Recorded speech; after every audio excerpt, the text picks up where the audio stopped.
C. So that's negative 1/4 e to the u plus c. All right, I think I'm out of time. So here's the thing. What I want you to do is do your homework assignment as much as you possibly can. In the beginning, and this is for 5.5, I believe. Let me just look at the schedule real quick. Where is it?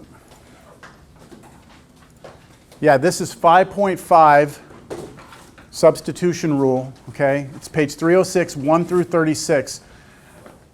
I tell you to try and do as many of these as you possibly can, 1 through 36. Do them. You know, I've got videos of me working them out. The first few problems there, they tell you what the u is, and then you work the problem out. And then later they don't tell you the u, you have to figure out the u. Do what you can, but then also feel free to do whatever you want off of this. More practice you get, the better.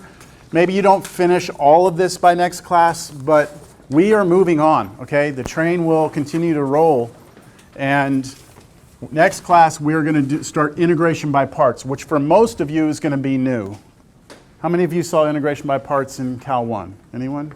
A little bit? Okay, so we're going to start getting deep into integration by parts. And then we have an exam a week from today. So, you know, that first exam, if you look at our syllabus, the first exam is not worth as much as the others. I think it's like 5 points less than the others. I have to go back and look, but I think our first exam is worth 15% of your grade. And that's because the first exam, relative to the other exams, is easier. It's not as much material. The material's not as difficult. So exams 2 and 3 and the final are much more robust. So this exam 1 is a good opportunity for you to start off with a good solid grade in the class, because we're very limited in what we're testing on.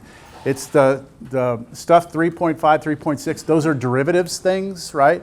And then we get to antiderivatives, power rules, substitution, right?